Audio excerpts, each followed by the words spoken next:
Good morning, everyone. Today we have a first talk by Ling. It's an introduction to UI and UX. Ling is a computer science engineering student working towards UX product designing. She has also created games and works as a freelance designer. Grace has been part of almost 40 speaking engagements of topics related to design and career growth. A few of her notable talks were held at AIGA, Figma, Microsoft, and Pakistan Tech Summit. Today's talk is an introduction to user interface design, or user interface engineering is the design of user interfaces for machine and software, such as computers, home appliances, mobile devices, and other electronic devices, with a focus on maximizing usability and the user experience. Learn about this exciting field in this 1 hour of insightful session. Over to you, Grace. Yeah, thank you so much for having me on. I'm really excited to be here today. I also have an engineering background, so I can relate to all the developers here. And I taught myself design, and these are kind of like the fundamentals I've learned along the way as well. So with this, I'll give a talk and I'll leave room for questions at the end if you want. I can also provide a demo. If not, that's okay as well. But yeah, let's get started.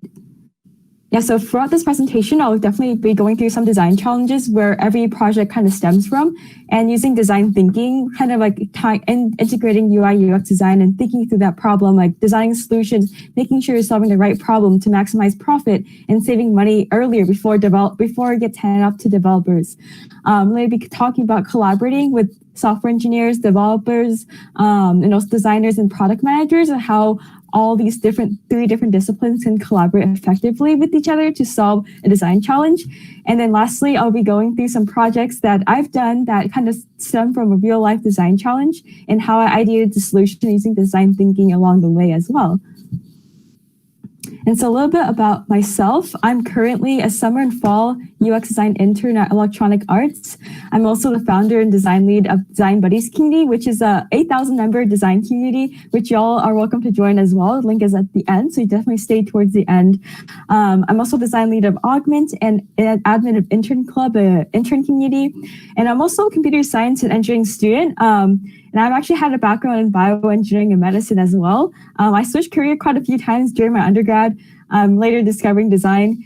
And I'm from California, so San Francisco Bay Area from California, where Silicon Valley is located. And it's currently 11 p.m. right now, but I usually stay up late, so it's all fine. And I have a lot of side hustles. I have my own art business. I also like social media and blogging. And feel free to check out my portfolio. And my picture over here is actually from Crunchyroll Expo in 2018 or 2019, which is an anime convention that I like to table at because I like drawing and doing anime. So that's just a random side hustle I have in mind that kind of complements design as well. And so, yeah, feel free to let me know what you guys think design is. Like, feel free to drop in the chat what you think it is. And I can shout out some people too. And yes, I do get free keys for games at EA to answer your comment, Andrew Medan. Well, so design basically is a problem-solving process. It's a really iterative process where you strategically think through a problem, and to make sure you're designing the right solution, you consider all the stakeholders, all the user research and market research, and making sure that you're ideating towards the correct decision. So this is really, really important when you're beginning any project, to making sure your project actually has value and actually can lead to profit or actually solves a real problem before you start coding it at all. This is to save also, like in the company setting, this is also to save money in the business overall as well. So design thinking, it's like a cycle of first you empathize, so you understand the problem, doing a lot of user research and market research and finding pain points.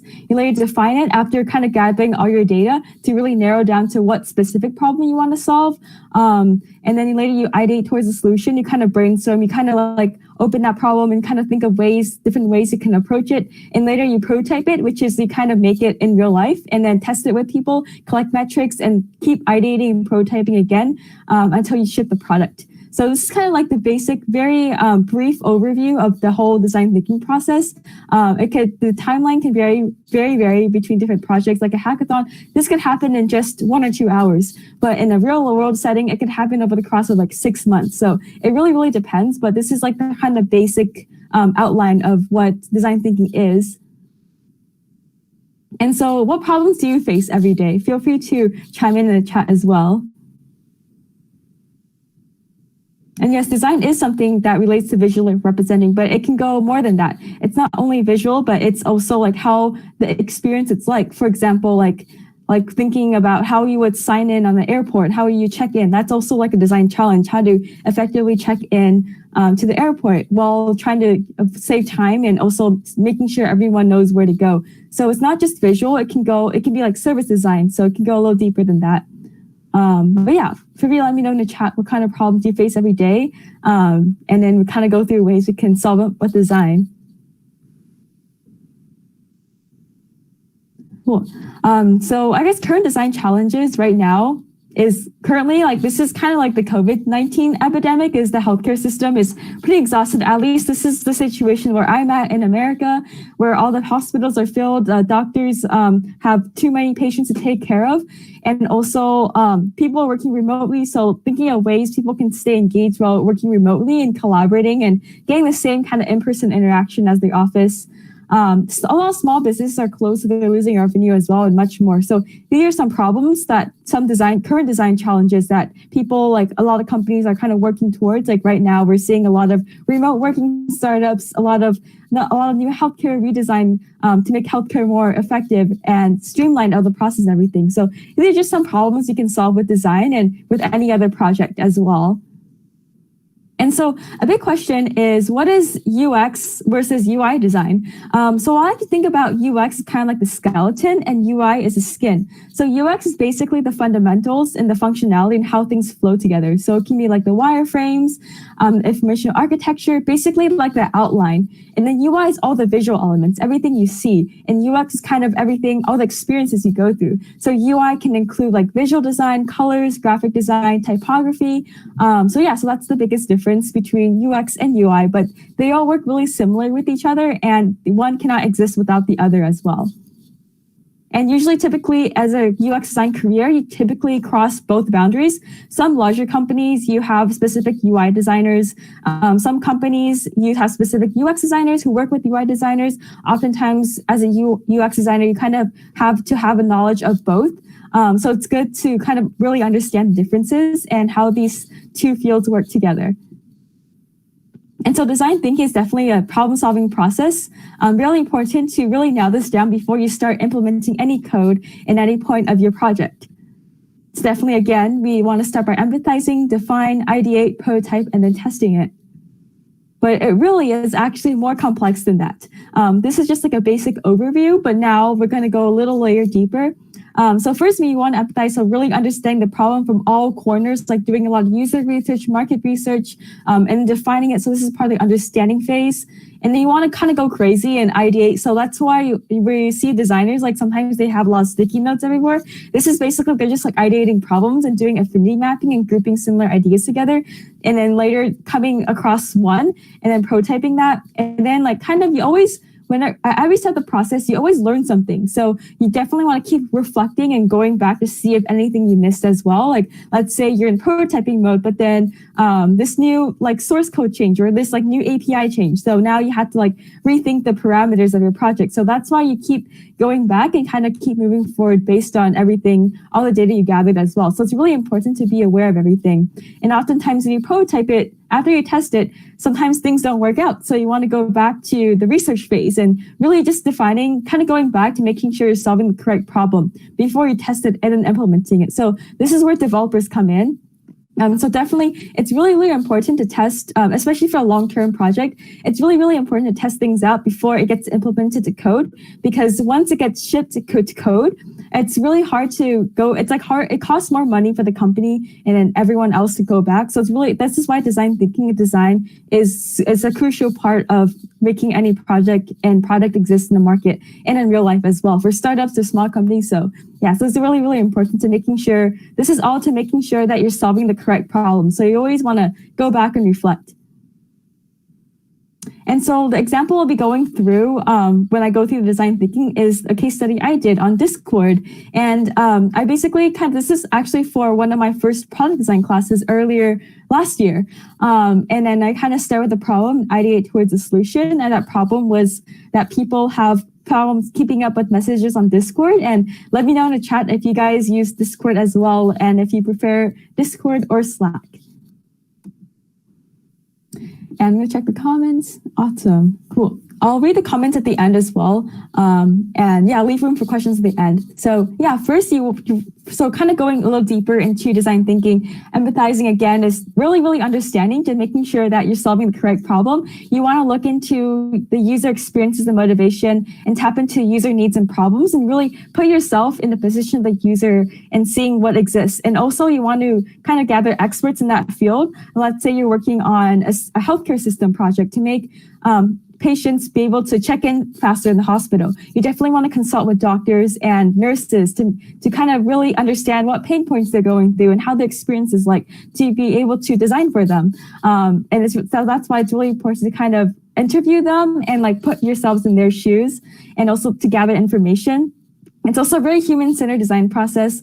You never want to have assumptions because oftentimes you're solving problems for someone else, not necessarily all about yourself. So it's really important to do that as well. And definitely you want to do a lot of user research and market research. You want to see what solutions exist out there already to making sure you're not solving a problem that has already been solved. So you really want to pay attention to the pain points and also the existing solutions that are out there.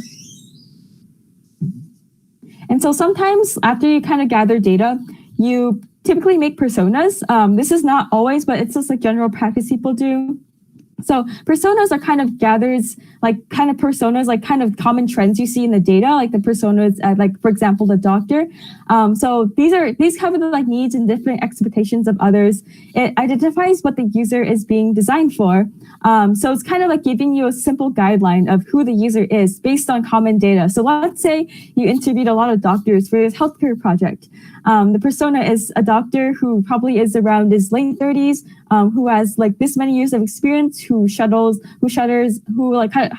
or takes care of 5 patients a day. So kind of like averaging the data based on there's people you survey to have one certain persona you design for. So that's why it's easier to make design decisions based on one persona of everyone averaged instead of thinking about everyone itself. It also helps you kind of develop empathy in a good frame of mind.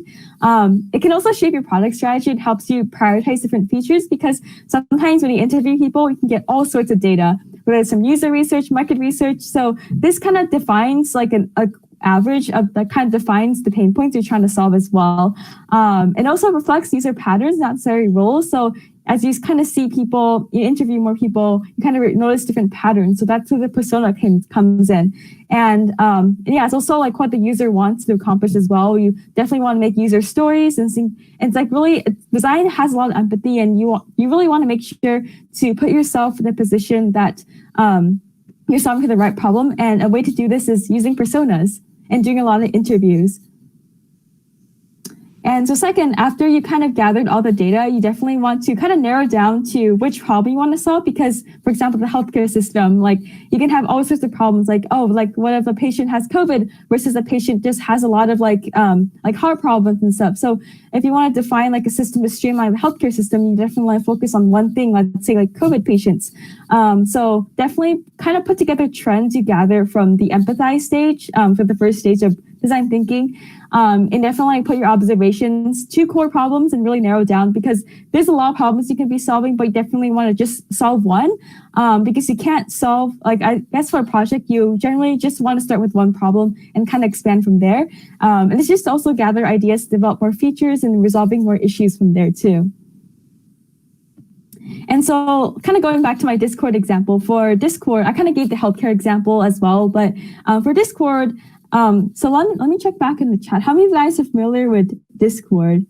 Oh, awesome. I'm so glad. I am so happy you guys love Discord. It makes me so happy. I love Discord as well. So this will be easy to understand. So Discord is a really popular messaging app with different channels. If you guys don't know.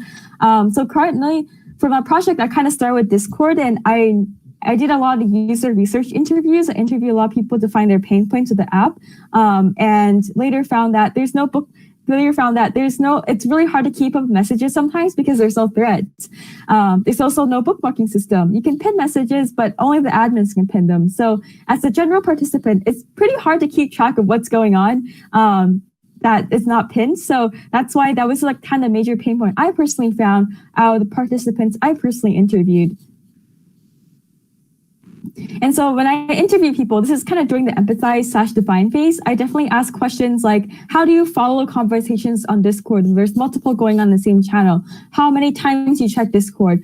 What information do you miss out? So just kind of very general questions to try to narrow down the problem and kind of going about that as well. And also ask questions like, what features do you think is most important in Discord? So I asked very general, broad questions to kind of really understand, kind of try to find trends in the data and trends of the pain points people are trying to figure out and solve with Discord.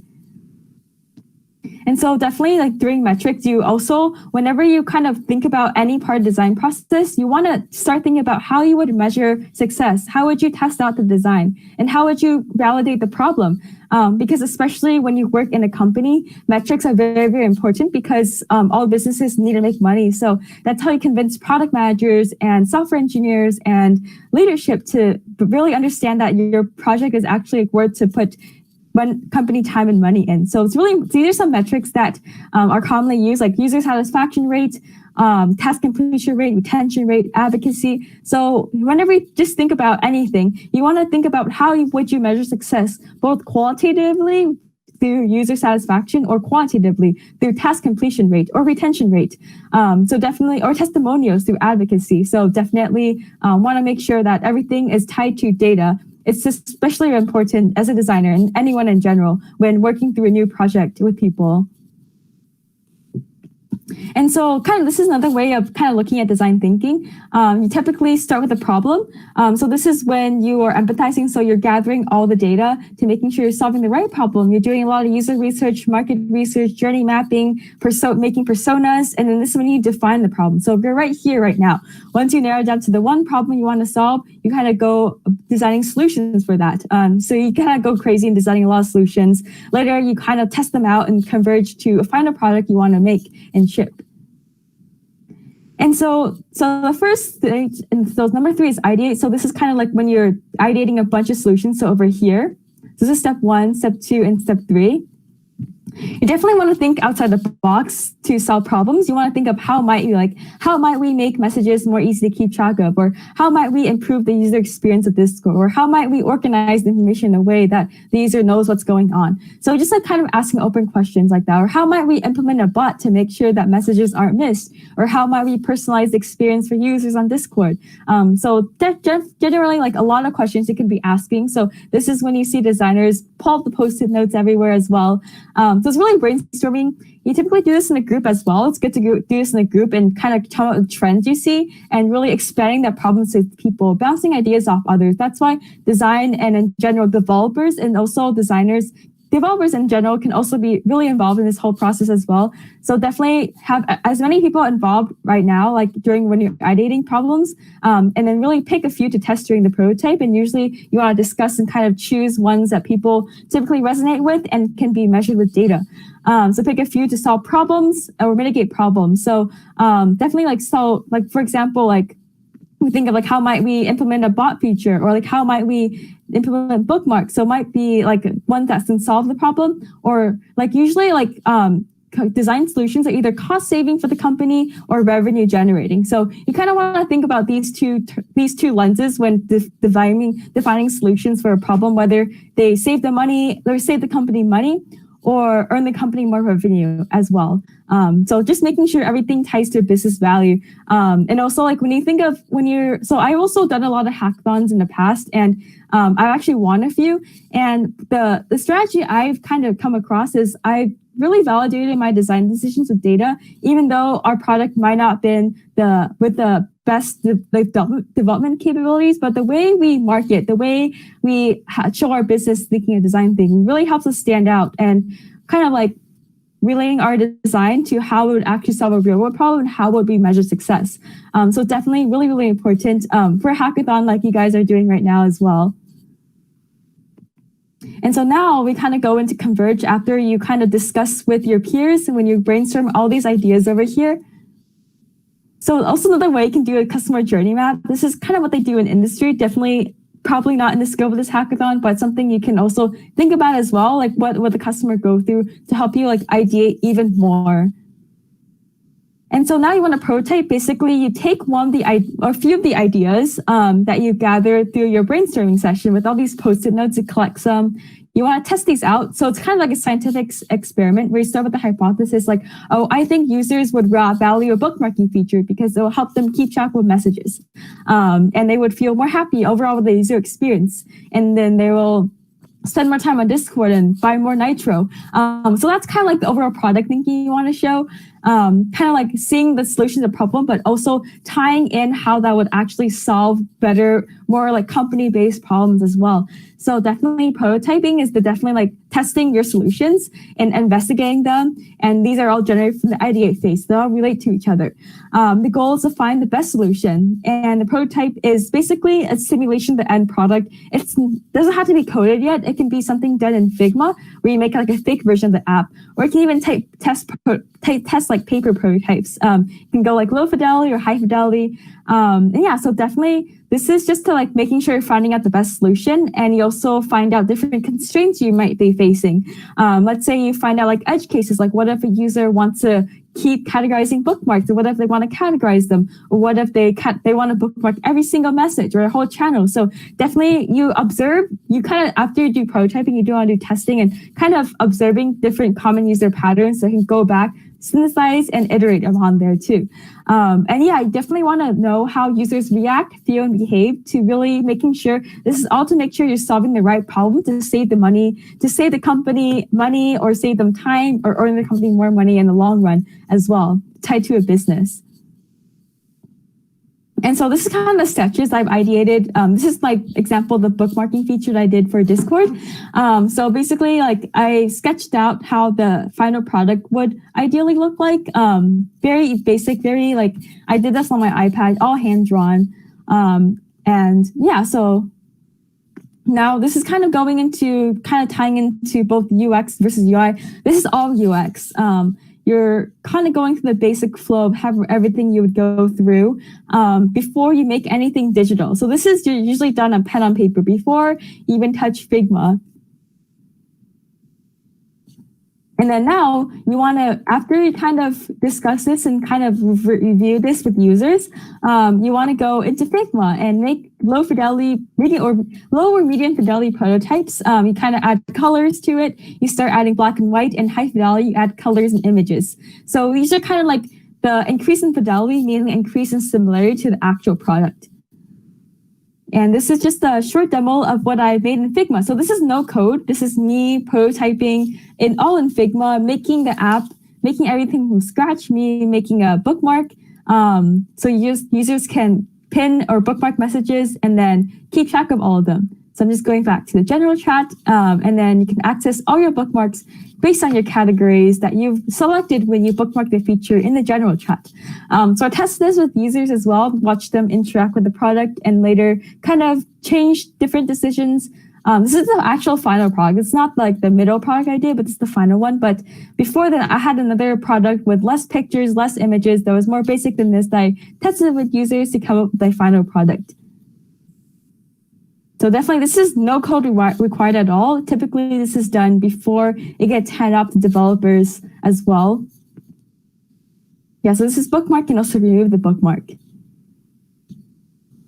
Yeah, so during prototyping, you can have a lot of different tools. I personally use Figma. From my personal experiences trying Figma, XD, and Sketch, Figma is definitely the most developer friendly because you can come up with code as well. I have not tried the others in Vision or Prototype, but I've heard that they're good.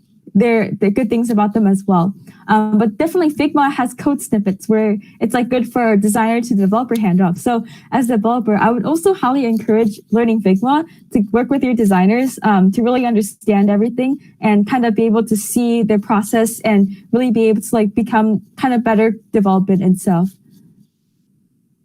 Yes, so definitely after that, after you prototype it, you want to test it to kind of explore hypothesis. For your prototypes as well, you want to collect both qualitative and quantitative data. So qualitative is like, how did you feel about this overall experience? Like, did it feel like it solved your problem? Do you feel less stress on Discord? Do you feel like you can keep up with more of your messages? And quantitative, like your task completion rate, like were you able to like finish this? And usability testing is another common test people do, is you generally start with a hypothesis and you observe tasks. So you write a set of tasks for users to use, like for example, bookmark a category with MapleStory, or bookmark your favorite category, and kind of seeing the task completion rate from there as well. And you want to use these results to refine your problem, understand the users, and then develop an overall deeper understanding of the product. And you kind of always want to kind of go back, reflect, and kind of iterate upon your results as well, because this is actual like user data, and this reflects the actual problems users are facing. And you kind of always want to go back and redesigning if the test shows that majority of users are not understanding the product, and that definitely you want to go back and change that as well, as design is highly iterative and you just want to keep making sure you're solving the right problem. So it's test early and test often before you hand up to developers is really, really important. But I guess for the scope of this hackathon, like for me, when I do hackathons, it's generally like 1 or 2 days. I generally don't go through this whole process. Like generally design thinking takes about like an hour or two. I'll kind of do testing by surveying people. So generally it really, really depends on the context of the project and the timeline as well. So I know you guys are a hackathon. So what I'm going through here, my experience comes from my experience at EA and working for also startups and also working for large companies while I was in school as well. So yeah, so definitely, this process can be long or short depending on your project. And definitely usability testing is a very, very common test people use. It's what I use all the time at EA. Basically testing how easy it for it to use, and basically testing your hypothesis with real users and having users complete tasks and kind of just observing them to seeing if they can complete it, if they're able to understand your prototype, understand your designs to be able to complete the task, and use the data to keep iterating until you get like a very high, like over 90% task completion rate and very high user satisfaction before you implement it. And yeah, so kind of going back, this is kind of the metrics you'll actually look at during usability testing as well, like user satisfaction, task completion rate, retention rate. This is kind of like these are like during the test itself. This is for post-launch metrics. Like let's say you ship that feature, you hand up to, after you test it, you hand up to developers, product managers agree with it, and then it's ready to ship. And then you kind of observe customers in the real world just to see their time spent on it, like with or without bookmarks. Sometimes you want to do A/B testing, test with bookmarks, test without bookmarks to see which one's better without telling the users. And you also want to make sure people also like in the media like are putting good word for that feature as well. So definitely metrics are really, really important, and there's different set of metrics you can use for pre-production, like user satisfaction, like pre-launch, like user satisfaction, task completion rate, and post-launch, like retention rate and advocacy. And also another really, really important thing as anyone involved in a product has to think about is accessibility. Accessibility essentially is how easy people can use your product. A lot of people have the difficulties in like vision, hearing, and movement, but designing for accessibility is designing for everyone. It makes the product easier to use overall. So it's not just designing for these people, but it's also designing for everybody. And also by designing for people with disabilities, you uncover a whole new market as well. So it has huge business value and also has huge business and user experience value when you design for accessibility. And also it adds for inclusive design and increase your target audience reach with accessibility. So this is why it's so important to making sure that your app is accessible, meaning that people can use it with vision, hearing, or movement difficulties. So for example, having alternative keyboards, having a trackpad, having text to speech, making sure your text is readable by the color your background is for people with vision impairment. So all these things you definitely want to consider. And this organization, there's like different there's different A standards. And we can like there's a lot of documentation on this on the internet. It goes in really, really specific, but AAA is typically the goal, and these kind of cover like typography hierarchy, making sure text stands out with the colors so it can be readable. People with vision impairments, you have enough visual contrast. Alternative text, like people who use screen readers, can see like what the image is about. So as a developer, making sure you include alt text in your code, then making sure you're being inclusive to those people who are using screen readers on your website. Having consistent navigation in UI so people are more familiar with that, helpful arrow states, clear focus states, and even much more. So you can also look these up and find the whole list, but it's really important to design for accessibility, especially as a developer as well, making sure you include alt tags with your images and all these things as well to consider. And lastly, next I'll talk about collaboration, kind of working with different stakeholders. So this is me coming from a designer's point of view, but as a developer, I can also touch on that as well, because I've done hackathons before and I studied engineering in school. So when working with product managers, as a software developer and also the designer, so product managers typically help make sense of the project in a large context. They're the ones communicating with leadership. They're the ones balancing business revenue and finances and everything to making sure the project is going smoothly and all the deadlines are being hit. So they're the ones scheduling stand-up meetings and making sure all the business, design, engineering are all aligned, and they really work to balance business goals, user needs, and engineering constraints. So even as an engineer or a designer, it's really, really important to kind of know what PMs do, to really understand how to work with them and understand like where their suggestions and background are coming from. And they're the key decision makers. They definitely really help engineers prioritize which designs to build from designers. And they also have power to vote out design decisions. And in order to defend your design decisions with product managers, you really want to stress metrics like I have mentioned previously in this presentation. These like task completion rates, these retention rates, always in the KPIs, really, really convince the product managers that this actual design should be shipped to developers and should be actually launched to the market as well. So this is a little nutshell of what product managers do and how to work with them, is to use metrics and to making sure that it's all aligned. Like each design or each project could be tied to a business goal, whether it's cost saving or revenue generating for the business. And engineers, so this is coming from me as a designer working with engineers.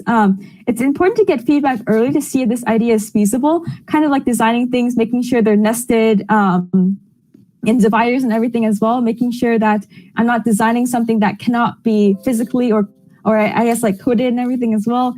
And I'm making sure I cover all edge cases. So edge cases are like unusual cases. Like what if a user wants to bookmark like 90 messages? How would like that look like? Or what if a user wants to delete all their bookmarks on Discord? How would that look like as well? So definitely when working with engineers and engineers as general, have to think about all these edge cases. Like what were the unusual cases, or how can the customer or how can the user push the product?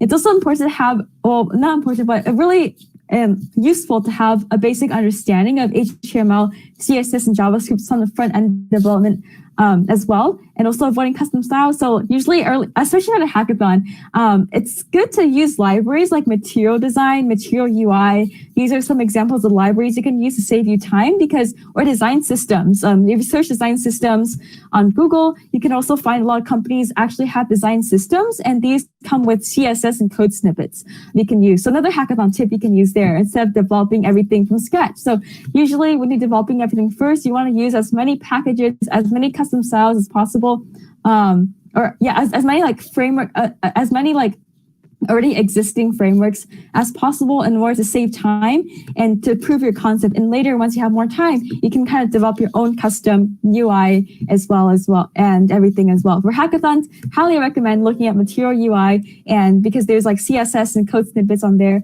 as well to save you time so you can focus on your idea. And so defining design decisions. So this mostly coming from a framework of a designer, definitely working with like engineers and product managers. You want to clearly define your business and user experience goals, like making sure you're solving the right problem together, and kind of bring everything back to the problem itself. Presenting your work and define project goals, not design. So it's really important to be open to feedback and also open to changing your designs, but also important to really stress how your design will bring the business value through metrics. And so these are just some examples of projects, and I'll leave room open for questions as well. So these are kind of this is kind of going more broad. So game design, I used to actually be in game design. And so what I've designed, like currently there's a gender gap in STEM workers over the world as well. Like majority of people who work in STEM are male, and learning is not always engaging. So I designed and developed a biology-inspired virtual reality role-playing game to inspire more women to pursue STEM and also to gamify learning to make it more interactive. This is Selfie. It's a game where you can become a chloroplast or go into a chloroplast and do photosynthesis. So design in general, it cannot just only be apps. It can be games. It can be service design, like designing an airport experience, designing an ATM experience. So design can be really anything. It can be designing physical hardware, be designing theme park layouts. So I did game design, so this covers that as well by solving problems. And mobile app design. So this is another project I've done at a hackathon. So Yeats is actually an app because Yeet, when you find low cost eats. So Yeet's like a little exclaim when you're excited. At least in America, it's used that. So yeah, currently in California, like 11% of California residents are food insecure due to high prices, and like almost 26% are obese. So we want to be able to retighten these two stats into ideating a solution of designing a low-cost healthy food source. So this actually won first place at a hackathon I went to, which is pretty fun. So yeah, I designed this whole thing in 24 hours and I stayed up 36 hours straight, but it was super fun. So this is just another example of what you can do during hackathons with the prompt. And the prompt was social justice, so we could really think of anything. So we decided to choose food insecurity and obesity and kind of tie these two together to make it be able to find low cost food, but healthy food options where the person is. And so, yeah, this is kind of like going back, a little refresher about my design case study was it's hard to keep up with messages on Discord. So I have personalized bookmarking to solve that problem. And yeah, this is another dribble screenshot I have of mine. And yeah, so this is like another general, more broad as well, design community. So it's kind of like how I started Design Buddies, which I briefly mentioned during my intro, is that for me, I was personally new to design, felt a little intimidated and judged by other design communities. So I created a really inclusive community where I didn't feel that other communities were inclusive, and to learn design and just like hang out and kind of solve problems that way. This is Design Buddies. This is our little branding to kind of go with our solution, like really inclusive, really playful, really diverse. And yeah, so lastly, I'll leave some room for questions, but briefly for my design journey, I've had a pretty interesting ride. I grew up wanting to be an anime artist. I've never imagined myself in engineering at all. I love writing manga, entertaining people, kind of talking in class. Along the way, I've also did a lot of social media and blogging. I used to run cross-country and track, and it had a whole running blog. They sponsor posts on social media. It was really fun. I did a lot of lifestyle blogging. This is all in high school, so around 2015. And I came to college as a bioengineering and pre-med student. My goal was actually to become an MD, PhD neurosurgeon because I want to learn how to biohack myself to run faster. Along the way, I realized that path wasn't what I wanted to take because I felt like I was kind of missing time to be creative, and I really missed drawing. So I kind of went to game design, especially specifically virtual reality and computer science, because I want to learn how to implement my ideas to life. So I majored in that as well. I also have an art business, Candy Designs, where I make merch for fun. Along the way, after kind of doing a few internships in game development and software engineering, I realized that I don't see myself kind of doing this in the long run, but I do really appreciate software engineers and really like learning how to do front end so I can make my ideas come to life. But then I later found UI, UX, and product design through an online course that I really just enjoyed more. So I feel like having a development background and going to design really helps me a lot, when especially working with developers and really understanding the constraints, the engineering limitations of design, to making sure I'm designing something that's actually feasible, and also working with developers, really understanding their pain points. So that's how my experience helped me as a designer. And along the way, I also started Design Buddies as well as making my transition to from computer science / game design to UI, UX, and product design. So that concludes my presentation. You're welcome to connect with me on any of my social media platforms and join Design Buddies, and let me know if you have any questions. I'll be looking at the YouTube chat now. I've been on 2 screens, so I'll probably miss some questions along the way, but I'll try to get to them right now. Now we will have a question and answer session. It will be for about 10 minutes, and anyone with queries can drop their questions in the chat box. Grace, I've written some questions myself, which were questions before. Would you like me to read them? Yeah, sure. There's one question which said, how impactful is design thinking than any other problem-solving process? Yeah, so I guess general design thinking is, I guess, can we give an example of other problem-solving processes? Oh, it was like a very long back answer, asked question. Oh, okay. Yeah, I guess I'm trying to think because I'm trying to understand what the question is asking. So I guess design thinking is pretty general. It's generally starting with the problem and ideating to a solution. I personally don't know of any other problem-solving process that exist that are structured like this. So probably some exist out there, but not that I'm personally aware of.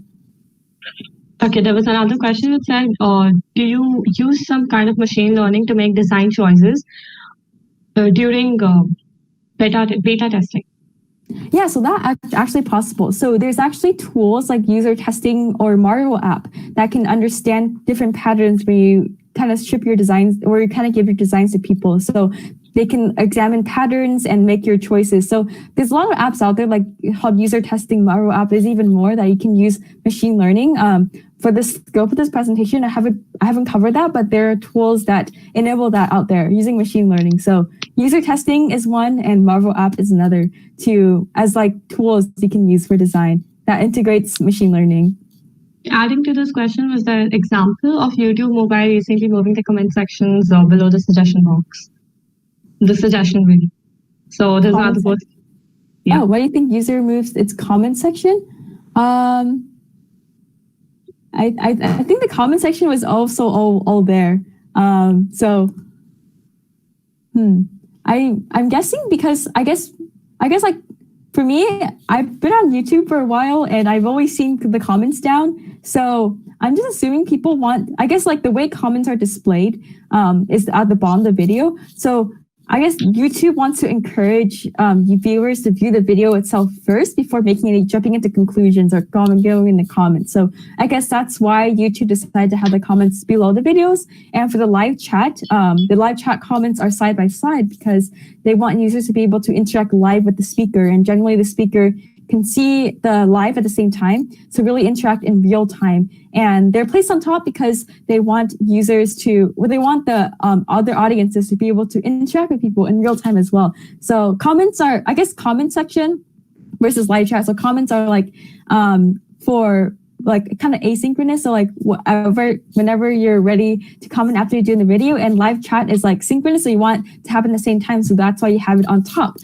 So these are just like my assumptions of the decisions YouTube itself made to place the chat and also the comments section in different places. Vikram S is asking for a suggestion of a course to do online. Yes, so the one I took online, it's called Students Who Design. It was actually learned design for free. I spent $0 learning design in 8 months to land my internship at EA. Along the way, I've actually done a lot of hackathons. I've done a lot of hackathons, and I've done actually 9 hackathons / design challenges from February till May, so I can relate. So that's how I learned design. Personally, is to learn fundamentals, do Students Who Design, and then doing a lot of hackathons like this or design challenges to ideate through a problem. And I'll link the chat, studentswho.design. So this is the course I've personally took, and it's free. I don't know if they are currently still doing it, but yeah, I think all the content's still there, but definitely check that out. And also, I have a lot of resources on my website that I can link as well that helped me personally learn design for free. So I spent $0 learning design. Let me just link that resources. I have this thing called degreeless design on there too. I'll definitely check these out in the comment section. Yeah, any other question? I see some more. how do we align perspectives while in a team? Maybe it during a UI design or any design process in general. How would you? I'm trying to find the question. It's by Shobit Malya. It's 1222. Is the third last. Oh, can you repeat the question again? Oh, how would you align perspectives while in a team? Yeah. Oh, okay. Yeah. So I guess like for me, I always like to focus on the overall goal. So I guess the team can vary between like developers, product managers, software engineers. So just making sure everything's aligned to a common goal, because oftentimes people can get pretty defensive about their decisions. And so just making sure to align everything. So I guess for a concrete example, so let's say, for example, I'll give an example, Ideate. So the problem I was solving is that, so I was technical difficulties, but yeah, just making sure everything's aligned to a common goal. And so another concrete example of that is the project I worked on at EA. It's called EA Help. Currently on the EA Help site, it's very hard for users to find the help they need.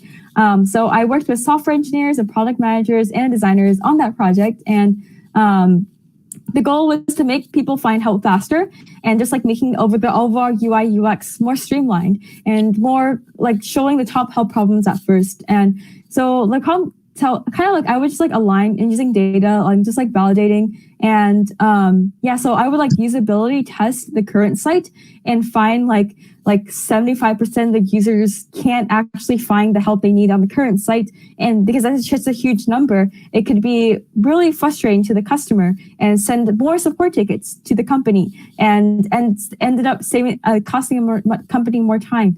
So this is why this is the kind of like the product thinking you have to do as like a designer to really like validate the problem. Like this is why like 75% of users can't find help, and this is why it's a problem, because you save, it's more support tickets being sent. So it's hard for, it's like it's a waste of money, like waste the company more time. So just like thinking and product thinking and also validating with metrics to really convince all stakeholders that this is actually a project that the company needs to invest and solve. Should I do the switching between light and dark themes? People love switching. Yeah, I can do that one. So someone asked, people love switching between dark and light themes and love to see both themes and designs. How do you implement this easy in prototyping? Yeah, so typically light and dark themes typically come a lot later in the process. Definitely when you're thinking of the first iteration of the project, you definitely want to stick with one, either light theme or dark theme. And once you have everything established, then you want to start thinking about the other one. So dark theme is typically good for night vision. Like when people use the product a lot at night, like movie theaters are all dark. If people are using the app a lot, like in daylight, they definitely want a light theme. So the context of where the user is actually using the app matters a lot, whether you're choosing light or dark theme. So, and after you kind of establish like finish your product all light theme, you want to switch to dark theme, because in design, you typically work with a lot of design systems and you don't want to think of, it would cost a lot extra, because like mapping light to dark theme can be like mapping this gray to that gray, or just like thinking how things will interact with each other. So definitely this comes later in the process as well, but you will think about where the app is going to be used, like whether it's going to be used at night, where users are in a dark room, you want to do dark theme. And users will be using this app like in the daytime, like it's a running app, you run outside with the app, you definitely want to use light theme for that. So definitely consider where the use cases are to determine whether you actually need a dark theme for like a Strava, like a running app. So really a lot of questions you need to ask, like why light theme versus dark theme, or like why you want both or either. Minimalism is minimalism. All right, go ahead. Is minimalizing the ultimate sophistication according to you? Yeah, I guess so. So I definitely think design has gone through a lot of trends. And sophistication, I guess according to me, for me, yes, I love when things are really clean and simple, easy to look at. But I also love drawing and filling things with features. But I love minimalism because I love it when I can find the help I need really easily, when things are clean, when I can like really easily understand what I'm doing. So yes, it is. But there's definitely like a lot of trends in design, but I feel like until like Apple released their new iOS and the new skeuomorphic icon designs, I definitely minimalism was the trend. And I seen people now Apple released their new icons and designs. It's becoming more and more like sophisticated. So yeah, so really it really depends on trends and everything as well by industry standards. And yeah, I guess we have one more question. Overkill examples. Is there any overkill examples of UI designs? Yeah, I guess like when I think of sites, like let me just think for a bit. So I guess like overkill as in too much example. So right now I can't think of any particular example, but I feel like when you look at Facebook's old, I guess like I can compare this to Facebook's old design. So Facebook for me recently switched to the new design, and before it was all like a lot of information everywhere, and that was something I was used to. So switching to new design, everything was a lot cleaner and everything was a lot simpler and easier to find. I don't know if you guys still have the old design versus new design, but I definitely think, I guess overkill would be, I guess the old Facebook where there was like a lot of different designs. But it was just something I was used to. And after moving to the new design, I realized that it was actually a lot of overkill. But yeah, I guess like, I'm trying to think. Because generally, like most big apps that I know generally have pretty good UI because they've been like thoroughly researched with a lot of investments into it as well. But you can just do a quick Google search of bad UI or like overkill UI, and you'll come up with examples from there too. I think that's our time. With that, I would like to thank you, Grace, for your inspiring presentation talk. You must have created a depth of understanding of UI, UX in our audience in such an interesting way. I personally appreciate your approach to anticipating users' intent. The subject intrigues me, and I will plan to learn more myself. Awesome. Thank you, yeah, Grace. thanks for having me on. Anyone's welcome to join Design Buddies if they want to learn more design. We have a lot of resources there too. Thank you, Grace, for this informative session. And I think you can drop the link to your Design Buddies Discord community. I'm a part of it myself, and I think it's a pretty cool community. Everyone is pretty active. And I think you recently started a moderator, not a moderator, I think mentor-mentee program. Yeah, we have a mentorship program partnered with amazing design people. So anyone here can reach out to mentors if they need design help, if want feedback to any of the designs. And yeah, so definitely check us out. We have like a mentorship channel too. Let me just drop the link. So I just dropped the link on Discord. So we have a channel called Mentorship Program, and all the details are there too. Anyone can sign up to a mentee or mentor. We have over 45 mentors actually, who are ranging from associate level to design directors and top tech companies. So definitely join and connect with people and mentors who are willing to help out too. Yeah, of course. Thanks all for coming, seeing all the comments. Thank you, Grace, and thank you, Anmol, for